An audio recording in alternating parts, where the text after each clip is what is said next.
I'm astounded at the response here because it's probably the most uninteresting part of the Indaba, which deals with tourism and the commitment to quality of life and so on, but yet we're dealing here with the hard, prosaic reality of numbers. So I'm totally surprised that so many people interested in this, but I suppose that it has major significance for people in the tourism industry in a number of fundamental ways. The first is that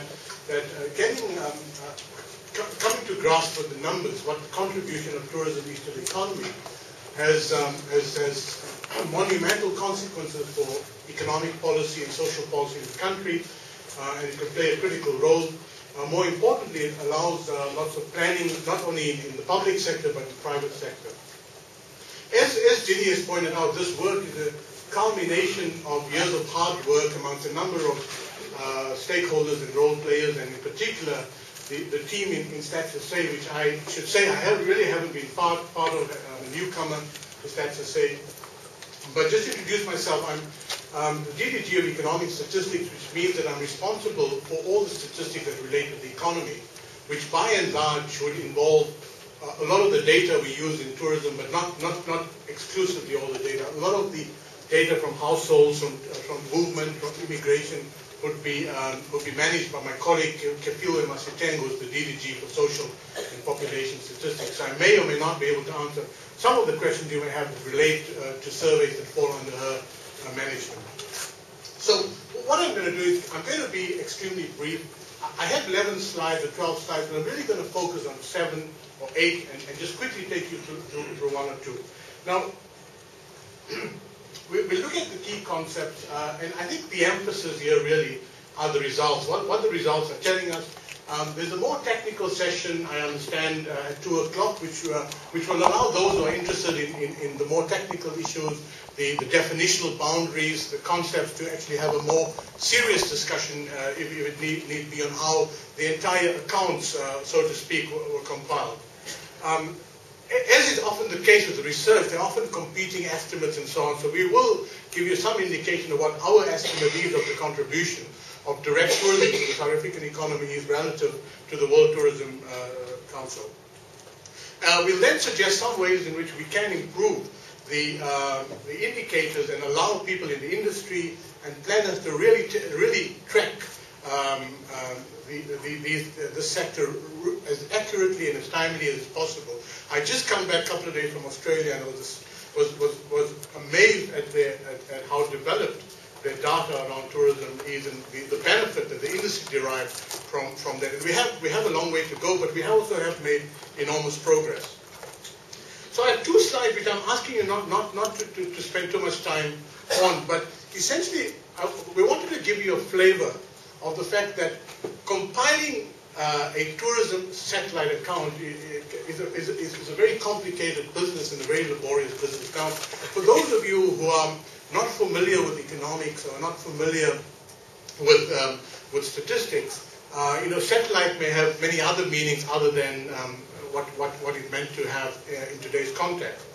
But essentially, it may be important to realize that when you see a GDP number in the economy, that this GDP number comes about through a process of rules that are created, which is a long process between economists and statisticians, how you organize data to estimate what the GDP in the economy is. And often you'll hear the term called national account. So the basis on which we at Stats South Africa and many other agencies give you a GDP number is a whole system of macroeconomic accounts, so to speak, the relationship between consumption and expenditure, savings, and so on, that gives you an idea of what really the economy is. And the way we measure tourism, or the contribution of tourism, is really from the national account. So, we have to resolve a number of things before we decide on how we're going to measure the contribution of tourism. So, we have definitional issues. We have very refined definitions between what we mean by consumption versus expenditure. They may or may not be the same. We have strict definitions about what we call the GDP. We have strict definitions of what we call a tourist and so on. So this work is a combination of enormous work done internationally, and it's really based on international comparability that the team has put all the effort in. For our sake today, there are a number of different indicators. You talk about gross value added, you talk about net value added, talk about GDP. I think for our purposes here, I'd like to put the emphasis on GDP and really focus on that. So if you look at the numbers, at this stage, I would say really look at two numbers, and that's the last two rows. That based on our work, the contribution of tourism in 2005 was 3%. Direct contribution to the gross domestic product was 3%, and employment was 4.3%. So in a sense, you can already see that although tourism is quite significant in value-added terms, it is even far more significant in employment terms. So its contribution to employment is much higher than its contribution to value added. Now, the one question that you may be asking yourselves immediately is, but 2005, come on, we're now in 2009. I think it's quite important to emphasize that collecting data from a variety of sources, from businesses, from households, from administrative sources, from immigration and so on, is a long process. And I think that I would argue that although we're talking about a 2005 number, it would still be a good broad estimate of what the contribution is to tourism in the economy. Now, it may be that if we were able to measure today, maybe 3.1 or 3.4. It could be 5 if you had something dramatic going on in the economy since 2005.